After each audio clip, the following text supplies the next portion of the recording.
오늘의 말씀은 잠언 3장 9절에서 10절까지입니다. 다 같이 합독하시겠습니다. 내 재물과 내 소산물의 처음 익은 열매로 여호와를 공경하라. 그리하면 내 창고가 가득히 차고 내 포도즙 틀에 새 포도즙이 넘치리라. 아멘. 아멘. 할렐루야. 네, 이 시간 앞뒤 좌우로 한번 인사하고 말씀 듣겠습니다. 천이 되고 강국이 됩시다. 우리 서로 한번 인사하시겠습니다.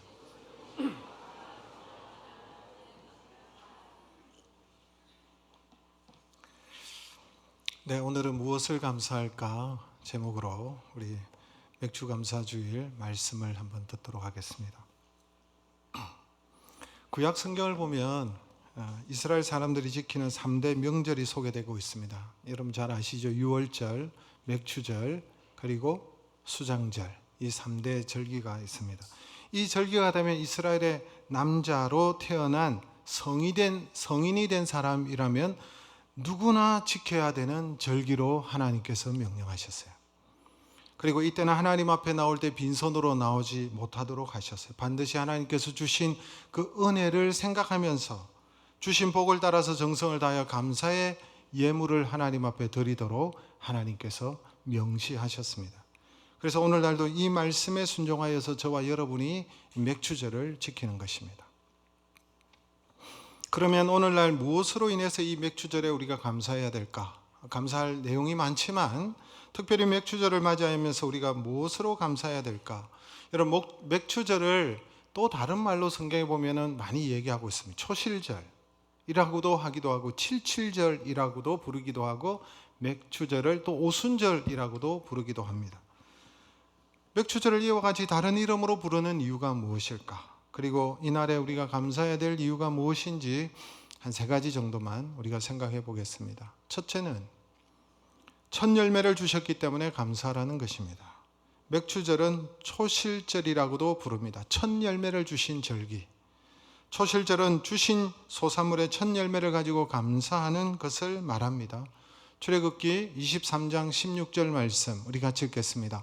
맥추절을 지키라. 이는 내가 수고하여 밭에 뿌린 것에 첫 열매를 거둠이니라. 그렇죠? 맥추를 지키라. 밭에서 첫 열매를 거둠이니라 라고 말씀하고 있죠. 여러분, 하나님께서 이스라엘 백성들에게 첫 소산물을 주셔서 그 한 해의 첫 소산물을 주셨기 때문에 감사라는 것입니다. 사실 여러분, 이스라엘 백성들은 유목민이죠. 목축업을 하는 사람들입니다. 그런데 목축만 한 것이 아니었어요. 이삭의 시대에도 유목민이었지만 이삭도 농사를 지은 적이 있습니다. 이삭이 그 해에 흉년이 들어서 농사를 지어본 경험이 없는 이삭이 농사를 짓습니다. 그랄 땅에서 농사를 지었는데 그 흉년 중에 하나님께서 얼마나 축복해 주셨어요? 흉년 중에 몇 배나? 아무도 모르세요? 100배의 결실을 주셨어요. 성경에 기록되어져 있습니다. 이처럼 유목민이지만 때로는 농사를 짓는 경우들이 있었어요. 그리고 이스라엘 백성들이 본격적으로 농사를 지은 것은 여호수아가 이스라엘 백성들을 데리고 가나안 땅을 정복하고 난 다음에 지파별로 땅을 분배하고 난 다음에 이제는 정착하여서 농사를 지었습니다. 본격적으로 보리 농사와 밀 농사를 짓게 되어진 것이죠. 보리는 매년 늦가을에 파종을 해서 그 다음 해 봄에 열매를 수확을 했습니다. 그리고 밀 농사는 초겨울에 파종을 해서 그 다음에 초여름에 여름 초기에 그렇게 수확을 했습니다. 따라서 여러분, 맥추절을 지킨다는 것은 매년 초여름에, 지금 시기와 비슷하죠. 초여름에 밀을 수확하여서 그 열매를, 첫 열매를 하나님 앞에 드리는 절기로 이스라엘 백성들이 지켰던 것입니다.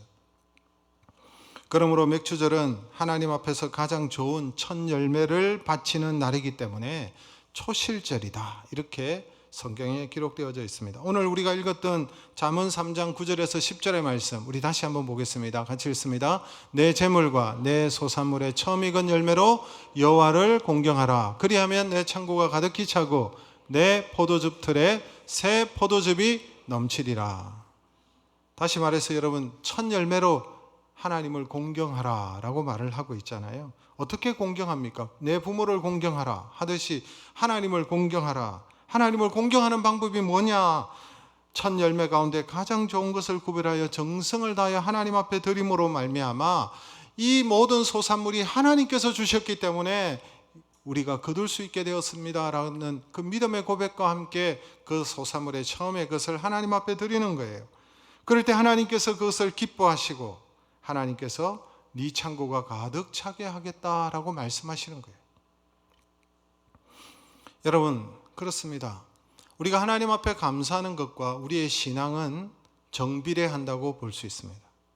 그 사람이 얼마나 신앙생활을 잘하고 있느냐라는 것은 무엇을 보면 아느냐니까 그 사람이 얼마나 하나님 앞에 감사하는 삶을 사느냐, 감사의 생활을 사는 모습을 보면서 그 사람이 정말 하나님을 믿는 믿음이 있구나라고 우리가 생각해 볼 수 있는 것입니다.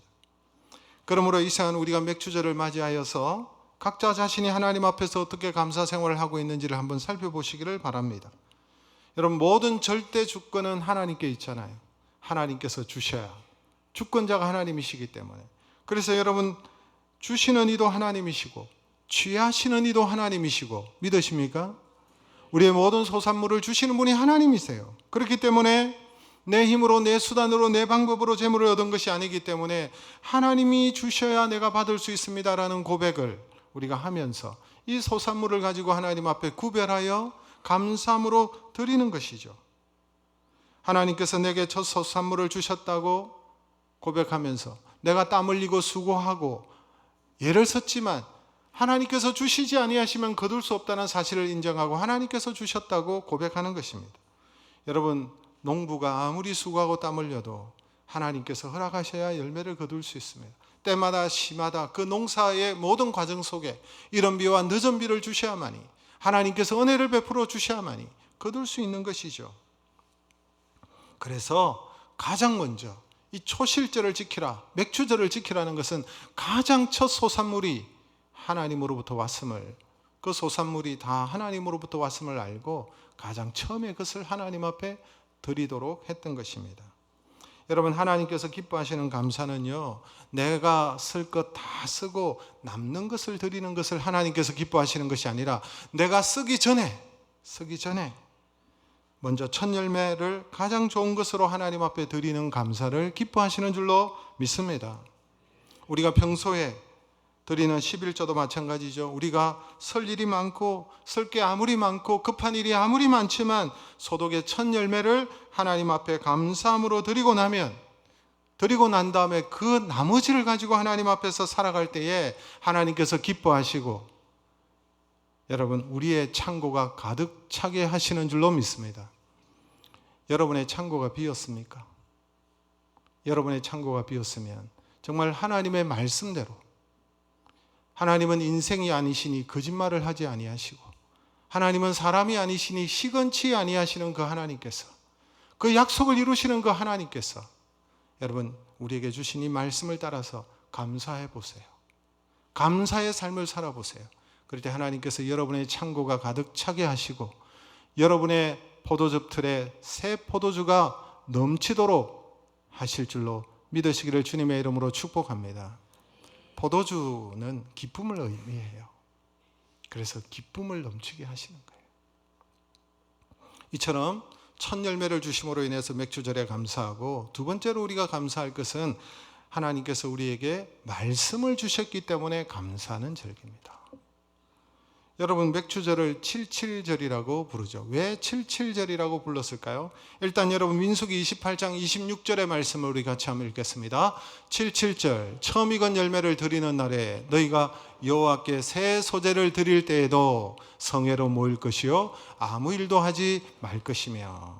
보세요, 77절, 처음 익은 열매를 드리는 날, 초실절인데 여기서는 77절이라고 얘기하고 있죠. 77절, 초실절이라고 말하기도 하고 77절이라고 말하기도 하고 맥주절이라고 말하기도 하고 그렇다는 거예요. 이 77절이 언제, 왜 77절이라고 했느냐? 여러분, 77절은 7번의 안식일을 지난 날을, 7번의 안식일이 지나고 난 다음에 그 7번이니까 77절이라고 말하는 거예요. 그 날이 바로 맥주절이고 그 날이 하나님께서 농사하고 첫 열매를 주신 날이기 때문에 이 날을 기억하고 안식일에 그 날에 나가서 하나님 앞에 감사하는 거예요.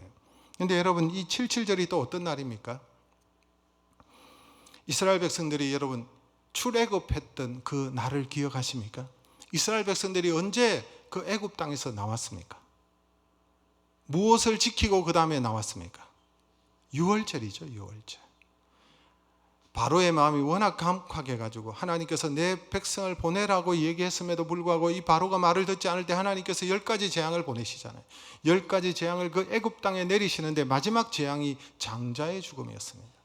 장자의 죽음이 그 땅에 임하는데 하나님께서 이스라엘 백성들은 유월절을 지킴으로 말미암아 장자의 죽음에서 벗어나게 하셨죠. 그래서 어떻게 하셨습니까?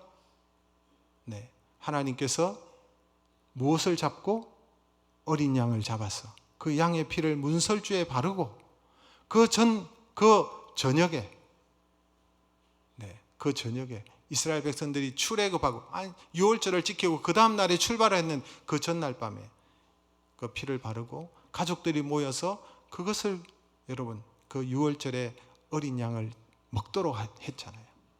그리고 난 다음에 여러분 나왔는데 출애굽하고 나왔는데 여러분 이들이 유월절을 기념하고 나오고 난 다음에 바로 77절 이날에 이스라엘 백성들이 시내 광야에 도착해서 모세가 시내산에 올라가서 무엇을 받았습니까? 십계명을 받은 거예요. 하나님께서 주시는 율법의 말씀을 받은 날이 바로 77절입니다. 그래서 이 맥주절은 하나님께서 육신의 양식을 위해서 우리에게 밀을 주시고 보리를 주시고 소산물을 주셨을 뿐만 아니라 우리의 영의 양식을 위해서 무엇을 주셨어요? 말씀을 주신 날이에요. 말씀을. 그 말씀을 주셔서 그 영의 양식으로 살아갈 수 있도록 은혜를 베풀어 주신 것입니다. 하나님께서 모세를 통해서 이 말씀을 주시면서 이스라엘 백성들에게 이렇게 말씀하셨어요. 출애굽기 19장 4절에서 6절의 말씀을 우리 같이 읽겠습니다. 내가 애굽 사람에게 어떻게 행하였음과 내가 어떻게 독수리 날개로 너희를 업어 내게로 인도하였음을 너희가 보았느니라. 세계가 다 내게 속하였나니 너희가 내 말을 잘 듣고 내 언약을 지키면 너희는 모든 열국 중에서 내 소유가 되겠고 너희가 내게 대하여 제사장 나라가 되며 거룩한 백성이 되리라. 하나님께서 이스라엘 백성들과 언약을 세우시고 그리고 이스라엘 백성들에게 모세를 통하여 율법의 말씀, 십계명을 말씀을 주시면서 그리하면 이 말씀을 지키라고 말씀하셨고 그리하면 너희가 나는 너희 이스라엘의 하나님이 되고 너희는 내 백성이 되고 이스라엘은 하나님의 백성이 될 것이다. 그렇게 말씀하시잖아요. 여러분 하나님께서 이스라엘 백성들에게 말씀을 주시면서 하나님의 백성으로서 구원받은 백성으로서 어떻게 살아가야 될지 그 말씀을 복된 말씀을 주신 거예요. 여러분 유대인들은 착각을 했어요. 이 율법의 말씀을 지켜야 구원을 받는 줄 알았어요. 율법의 말씀을 지켜야 구원을 받는 줄 알았는데 그게 아니라 처음부터 하나님께서는 하나님의 백성 되고 구원받은 하나님의 백성들이 어떻게 살아가야 될지 이 광야 같은 인생 가운데 이 칠흑같이 어두운 이 세상 가운데 어떻게 살아가야 될지 모르는 인생들에게 하나님께서 말씀을 주신 거예요. 여러분 이스라엘 백성들이 출애굽하게 된 것 은혜입니까? 은혜가 아닙니까? 그 죽음에서 벗어나게 된 것 하나님께서 은혜를 주신 거예요. 이미 구원해 주셨어요. 홍해를 가르셔서 이스라엘 백성들을 건져 주셨어요. 구원을 주셨어요. 하나님의 백성이 되게 하시고 구원받은 이 백성들에게 시내산에서 하나님의 말씀을 주시면서 너희들은 이제는 내 백성이 되었으니 이 말씀대로 살면 너희들이 복을 받을 것이다 라고 얘기하시는 거예요. 그래서 여러분 신명기 28장에도 이렇게 말씀하고 있지 않습니까? 28장 1절에서 6절의 말씀 우리 같이 읽겠습니다. 내가 내 하나님 여호와의 말씀을 삼가 듣고 내가 오늘 네게 명하는 그의 모든 명령을 지켜 행하면 내 하나님 여호와께서 너를 세계 모든 민족 위에 뛰어나게 하실 것이라.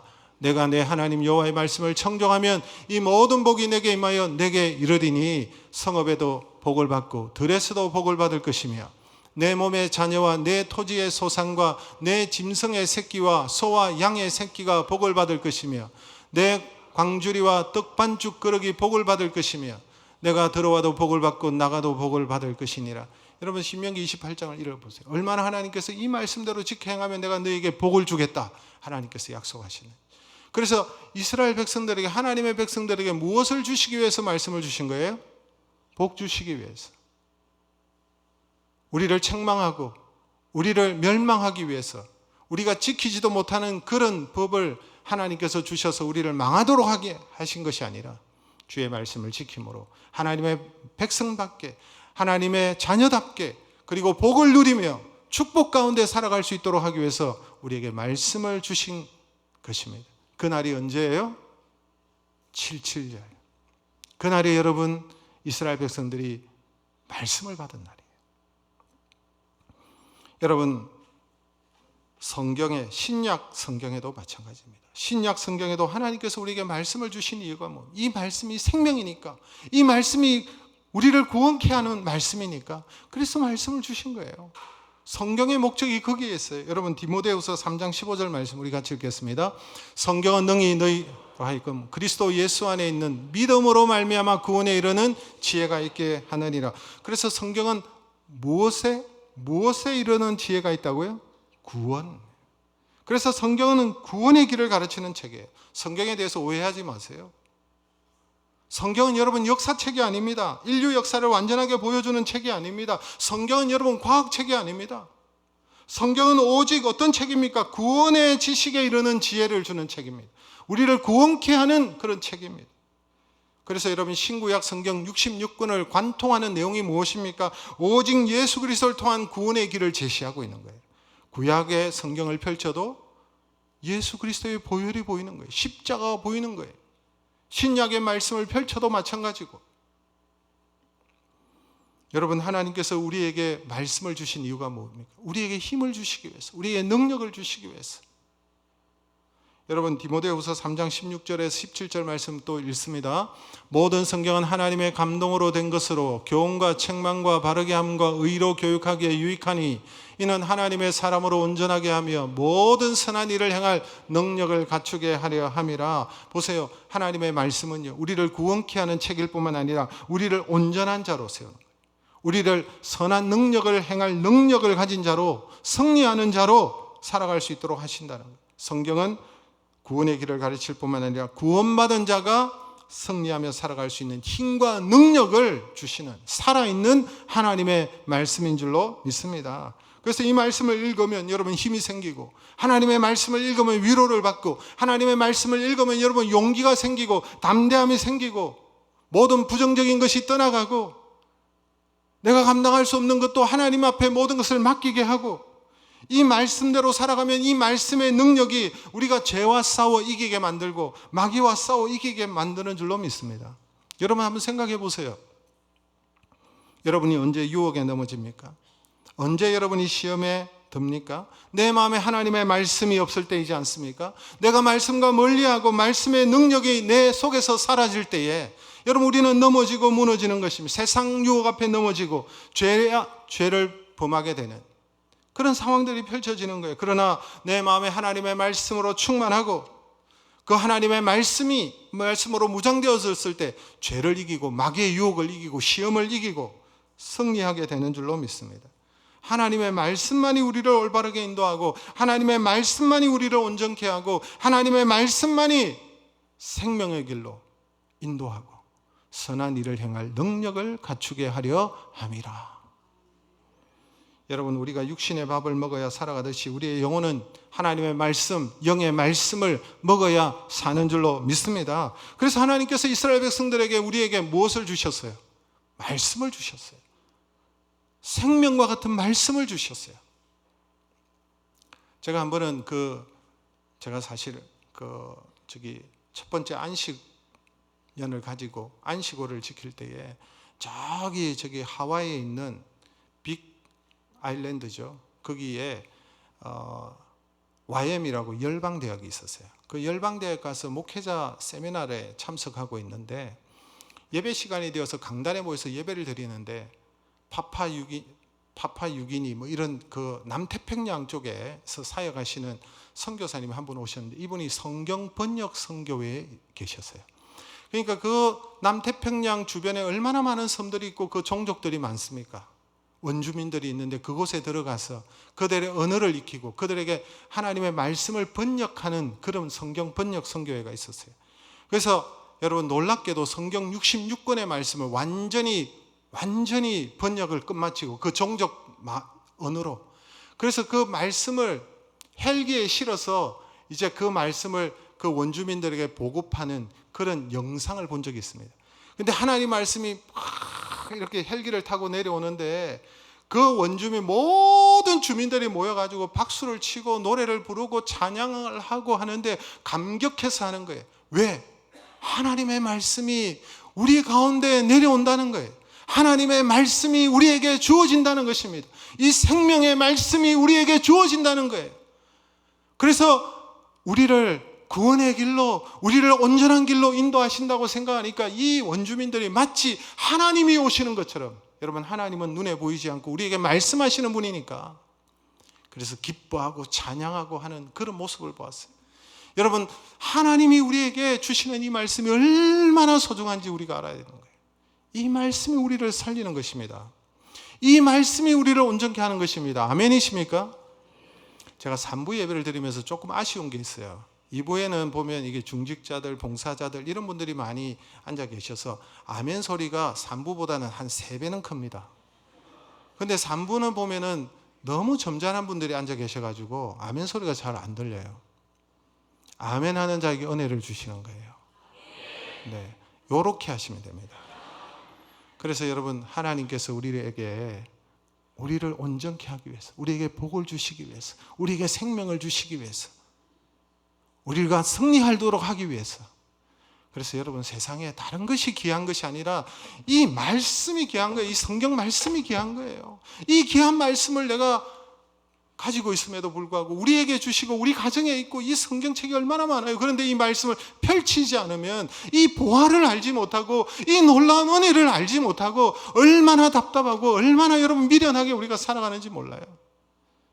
하나님께서 우리에게 말씀 주심에 대해서 기뻐하시기를 주의 이름으로 축복합니다. 하나님께서 이스라엘 백성들에게 율법의 말씀, 생명의 말씀을 주신 날이 여러분 놀랍게도 맥추절입니다. 모세가 시내산에서 이 말씀을 받았어요. 우리가 또 하나님 앞에 맥추절을 맞이해서 감사해야 되는 이유가 뭐냐니까, 놀랍게도 이 맥추절을 다른 말로 오순절이라 그러죠. 오순절에 누가 임하셨습니까? 성령께서. 오순절 날에 성령께서 강림하신 거예요. 여러분, 맥추절을 오순절로, 오순이 뭡니까? 15번 하는 것이 오순입니다. 그래서 77이나 오순이나 같은 날을 말하는 거예요. 77절을 보내 그 다음 날이 여러분 50번째죠. 오순절 날에 성령이 임하셨어요. 놀랍게도 우리 예수님께서 6월절에 어린 양이 되셔서 우리의 모든 죄와 허물을 위해서 십자가에 돌아가시고 3일 만에 부활하시고, 부활하신 다음에 제자들과 함께 가르치시고 하나님의 나라의 일을 말씀하시고 40일 만에 성천하시고, 그리고 난 다음에 내가 너희들에게 약속한 것을 기다려라. 그 약속하신 것 바로 성령님이 오순절 날에 임하심으로 말미암아 신약 교회가 세워지고 교회가 세워진 거예요. 믿으십니까? 그래서 여러분, 맥추절은요, 한 해의 첫 열매를 하나님 앞에 감사하는 예물을 드린 날뿐만 아니라 하나님의 말씀을 받은 날이요, 동시에 성령께서 강림하신 날이 되어져서 이 오순절 날에 성령이 강림하심으로 말미암아 우리에게 엄청난 은혜의 문이 열린 거예요. 상상할 수 없는 은혜들이 여러분 우리에게 주어진 것입니다. 왜 그렇습니까? 성령께서 임하심으로 말미암아 여러분, 세상 끝날까지 내가 너희와 함께 하시리라고 말씀하신 그 은혜가 임하게 된 거예요. 여러분, 요한복음 14장 16절 말씀 우리 같이 읽겠습니다. 내가 아버지께 구하겠으니 그가 또 다른 보혜사를 너희에게 주사 영원토록 너희와 함께 있게 하리니. 여러분, 예수님께서 말씀하신 내용인데, 보혜사를 너희에게 주소서 영원토록 너희와 함께 하시겠다. 이 보혜사가 바로 성령님이에요. 성령님이 왜 우리와 영원토록 함께 하십니까? 우리를 도우시기 위해서, 연약한 우리를 도우시기 위해서. 여러분, 보혜사의 뜻은 뭐냐니까 돕는 자라는 뜻이거든요. 성령님께서 우리를 도우시기 위해서 오셨어요. 연약한 우리를 도우시기 위해서 오셨어요. 도우시는 분으로. 우리의 연약함을 도우시는 이가 있으니, 여러분, 로마서 8장 26절에 바로 성령님이세요. 성령님이 우리를 도와주시기 위해서 우리 가운데 임하시고 내 마음 가운데 성전으로 삼고 우리 가운데 내 안에 거하시고 떠나지 아니하시고 영원토록 함께 하셔서 또 오시는 거예요. 엄마처럼. 아이가 여러분 그런 말을 할 때 위태위태할 때 붙들어주기 위해서 엄마가 돕기 위해서 옆에 서 있잖아요. 성령 하나님께서 우리를 도우시기 위해서 서 계신 거예요. 우리 가운데 내주하시는 거예요. 여러분 이걸 아셔야 돼요. 요한복음 14장 18절에 주님께서 이런 말씀을 하셨죠. 내가 너희를 고아와 같이 버려두지 아니하고 너희에게로 오리라. 내가 너희를 고아와 같이 버려두지 않고 오시게 했는데 언제 오셨나요? 여러분 성령은 예수의 영입니다. 하나님의 영이십니다. 성령으로 오신 거예요. 성령으로. 부모님처럼 우리를 도우시기 위해서 하나님은 우리의 아버지가 되시고 우리의 보호자가 되시고 성령님은 하나님의 영이심으로 말미암아 우리를 부모처럼 도우시기 위해서 오신 거예요. 너희는 너희가 하나님의 성전인 것과 성령이 너희 안에 계시는지를 알지 못하느냐. 고린도전서 3장 16절입니까? 성령께서 계신 거예요. 여러분 성령께서 부모처럼 도우시기 위해서 오신 거예요. 우리가 여러분 예수를 잘 믿을 수 있나요? 우리 스스로 예수를 잘 믿을 수 있나요? 낙심하지 않고 끝까지 잘 믿음을 지킬 수 있나요? 수많은 유혹을 물리칠 수 있나요? 우리가 넘어지지 않고 늘 앞으로 나아갈 수 있나요? 여러분 우리가 얼마나 연약합니까? 우리는 쉽게 낙심하고 유혹에 빠지고 쉽게 무너지고 쉽게 주저앉고 어린아이와 같은 자들이에요. 그래서 하나님께서 어린아이와 같은 우리를 버려두지 아니하시고 우리를 돕기 위해서 보혜사이신 성령님을 보내셔서 여러분 우리를 일으켜주시고 우리에게 새 힘을 주시고 성령님을 허락하셔서 우리의 삶이 승리하는 삶으로 나아가도록 하기 위해서 성령께서 여러분 이끌어 가시는 거예요.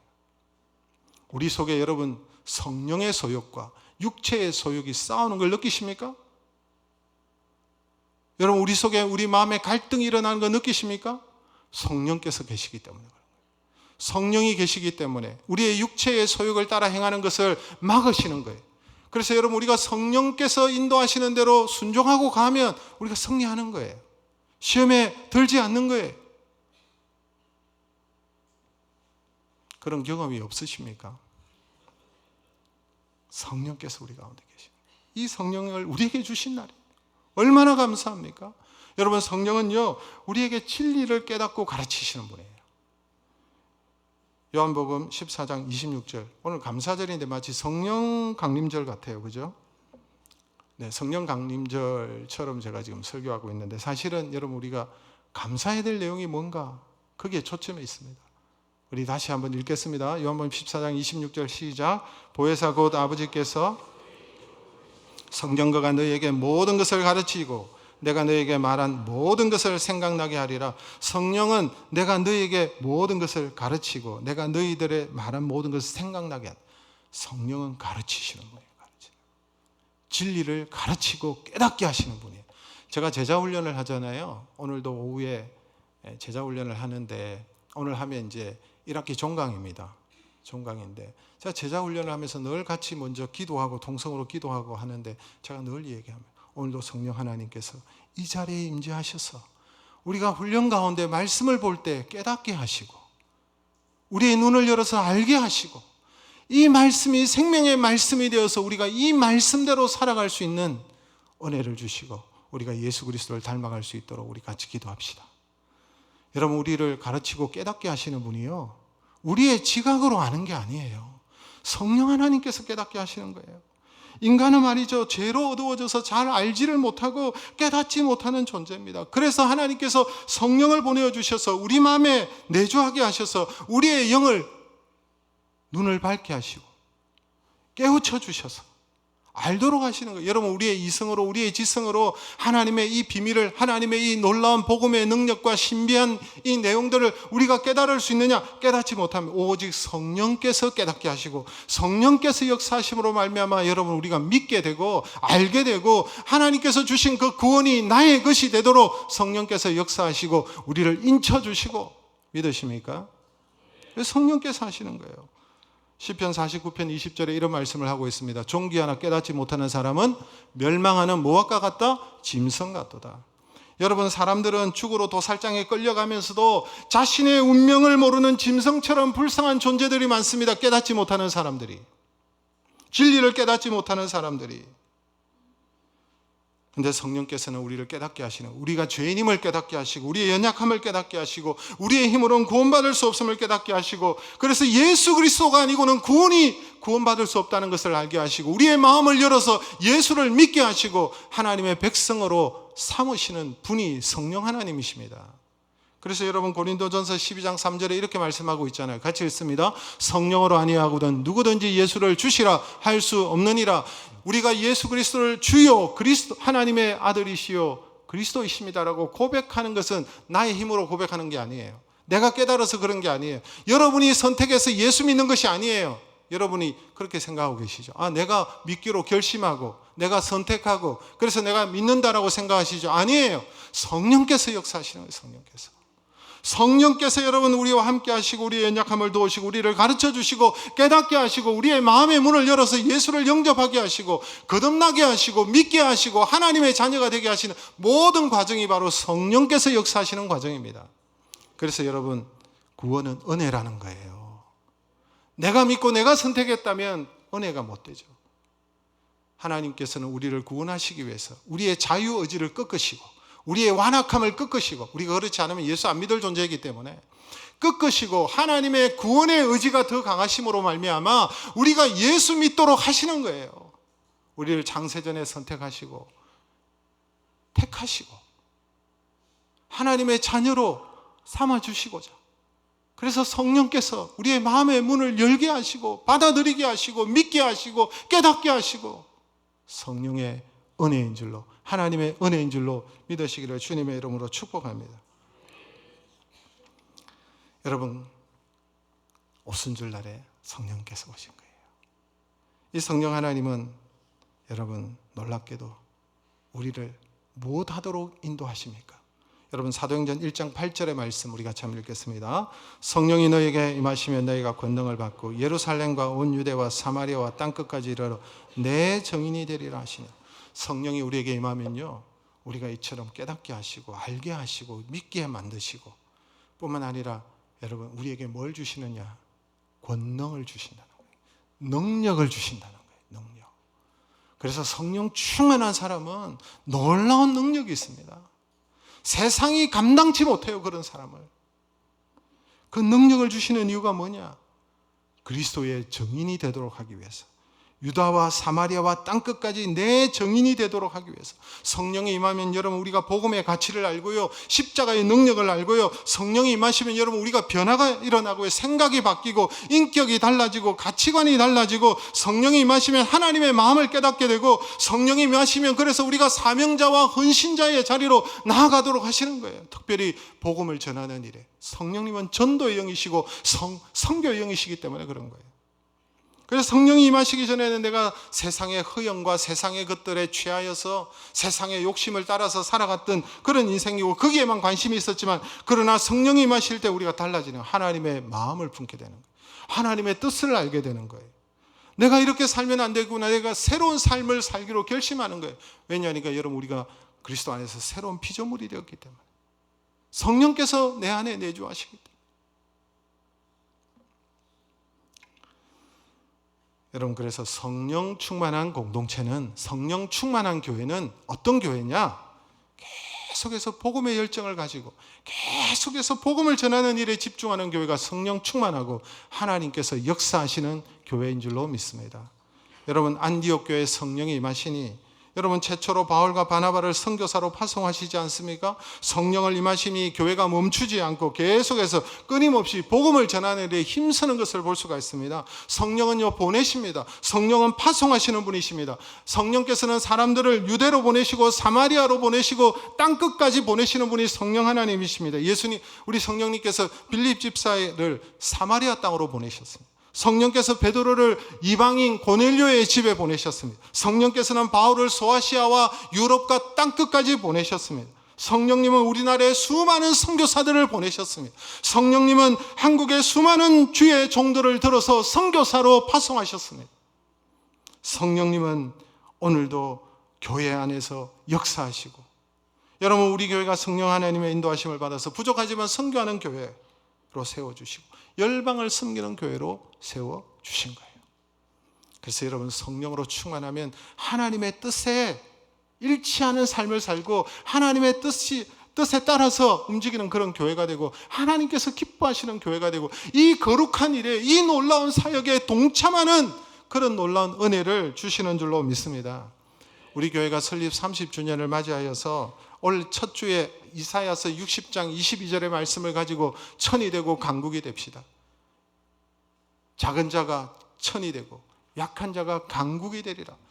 이스라엘 백성들이 여러분 그 포로에 잡혀와서 바벨론 땅에 잡혀가서 아무런 소망이 없는데 그 노예살이 그 종살이하는 그 이스라엘 백성들을 향해서 이사야 선지자가 이 말을 하는 거예요. 말도 안 되는 소리죠. 너희들이 천이 되고 강국이 될 것이다. 무슨 소리냐, 지금 나라가 이 모양이 됐는데. 그런데 여러분 하나님은 신실하세요. 에스겔의 마른 뼈다귀 같은 그 인생도 생기를 불어넣으시니 하나님의 군대가 되잖아요. 여러분 하나님의 말씀에 순종하고 달려가면 됩니다. 성령 하나님의 인도하심에 달려가면 됩니다. 여러분 가만히 있는데 천이 되고 강국이 되는 것이 아닙니다. 하나님의 말씀 앞에 순종할 때, 성령님의 인도하심에 순종할 때 천이 되고 강국이 되는 거예요. 여러분 우리 교회가 이 말씀에 순종하여서 이번에 드림 축제를 통해서 다음 세대에 복음을 전하지 않았습니까? 새로운 우리 교회 기존의 아이들 말고 406명이 우리 교회에 와서 복음을 들었습니다. 감사한 거예요. 여러분 이제는 우리도 올 연말에 있는 사랑나눔 축제를 우리가 바라보면서 이번엔 사랑나눔 축제를 3일간 할 예정입니다. 이 사랑나눔 축제를 통해서 이 도시에, 이 지역에 예수 모르는, 예수를 알지 못하는 그 영혼들을 불쌍히 여기면서 그 영혼 1000명에게 복음을 전하는 일을 우리 교회가 하면 좋겠다고 제가 지난주 당회 때도 얘기하고 어제 구역장 모임 때도 구역장님들 오시라고 천이 되고 강국이 되는데 말로만 그렇게 되느냐? 우리가 순종할 때에 1000명의 영혼들에게 복음을 전하는 교회가 올 연말에 한번 되어보자. 하나님께서 기뻐하시지 않겠느냐? 여러분 하나님께서 역사하시면 하나님께서 그 일을 이루시고 또 하나님께서 택한 백성들을 일으켜 세우는 역사가 있게 될 줄로 믿습니다. 여러분 저와 여러분은 이 성령 하나님의 강력한 그 소망을 따라서 인도하심에 순종하며 가면 여러분 하나님의 놀라운 역사를 보게 될 줄로 믿습니다. 성령께서 바로 여러분 오순절 날에 임하셨어요.